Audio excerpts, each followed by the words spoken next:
Et kuidas siis analüüsi üldse teha, et kuhu turule minna? Noh, enda peas tuleks lihtsalt läbi mõelda mingid asjad ja saate natuke guugeldada ka. Et sihtkoha rahvaarv, väga oluline. Kas minna nüüd suurele turule, nagu Hiina, või siis valida natukene väiksem turg, mis on natukene rohkem selline paindlikum. Et Hiinas on oht kaduda ära pildis, üldse pildile saada on väga keeruline. Olen proovinud brändi viia Hiina turule. Päris keeruline on, väga palju koopiaid tekib. Vahet ei ole, et teil on Hiinast registreeritud kaubamärk. Vipos registreeritud Hiina kaubamärk üleüldse ei, tegelikult seal ei ole nagu aktsepteeritav. Selles mõttes ta on aktsepteeritav, aga see ei katse teid kopeerimise eest kindlasti mitte. Teine asi, mis on elatustase. No näiteks miks mitte valida endale selline turg, kus on elatustase väga kõrge. Euroopas on selleks muidugi Šveits, eks ole. Ja tegelikult miks mitte ka Aasiast valida mingi väike turg, kus on paar miljonit inimest, aga elatustase on väga kõrge. Ehk siis luksuskaubale või ütleme näiteks ka looduskosmeetikale väga sobilik turg tegelikult. Siis kas toode või teenus võiks olla sealsel turul huvipakkuv? Et kindlasti jälle mõttekoht, kas ta on sobilik sinna turule. Katsetage, vaadake, guugeldage. Siis üks selline tähtis punkt, ma arvan, et Merilin räägib ka sellest, et kas te valdate sihtkoha keelt?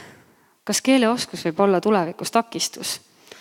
Kas teil on äkki huvi seda keelt õppida tulevikus? Kas see on oluline? Et mõelge selle peale. Inglise keeles saab enamjaolt igal pool hakkama. Alati tõlkide vahendusel ei pruugi saada seda õiget tunnet või ütleme sellist nagu õiget lähenemist oma partnerile. Et kindlasti mõelge selle punkti peale. Millised on klientide harjumused varasemalt teie toote või teenuse valdkonnas? Et kas nad on harjunud üldse seda toodet kasutama? Võib-olla nende harjumused on hoopis teistsugused, võib-olla nende usk on teine.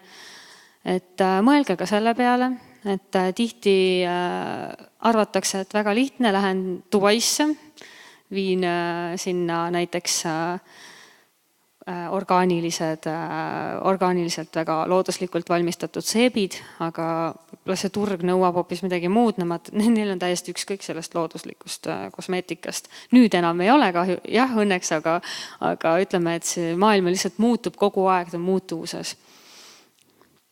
Kas toode-teenus on sealses kultuuriruumis kohane või sobilik? Et täpselt sama näide, et breaking news oli siin nädal aega tagasi, et Saudi Araabias saavad naised varsti sõita autoga. Et selge see, et tooted, mis on autos sõitvale naisele, et nüüd võiks juba hakata mõtlema, eks ole. Et selline huvitav kindlasti punkt, mille peale tasuks mõelda. Siis logistika. Kuidas ja kuhu?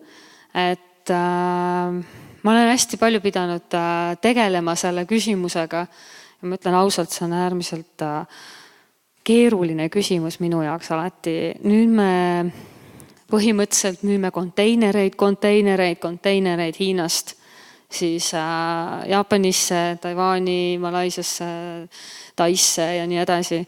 Et tegelikult kogu see logistika, kuidas teie toode või teenus jõuab selle tarbijana, on päris oluline, et see teekond, mõelge läbi see teekond, kas see on liiga pikk, kas see on vaevaline, äkki te saate seda kuidagi lühemaks muuta, aga võib-olla üldse leiate seal veel mingid huvitavamad lahendused.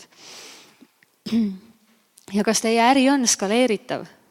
Kas seda äri on võimalik teha ka näiteks Prantsusmaal, Lõuna-Prantsusmaal? Kas teie toode või teenus on puhtalt teie asukohapõhine või te võite siin alustada ja minna edasi ükskõik kuhu, et mõelge selle peale, et tegelikult tänapäeval ma olen üha enam näinud, et kõik äriideed, mis on skaleeritavad, on siiski püsivamad kui ütleme sellised liialt asukohapõhised. Et te võite küll loomulikult alustada aga te peate kuidagi mõtlema, kas seda saab online'is kuidagi viia mujale või ei saa. Et see on ka oluline punkt, ma leian.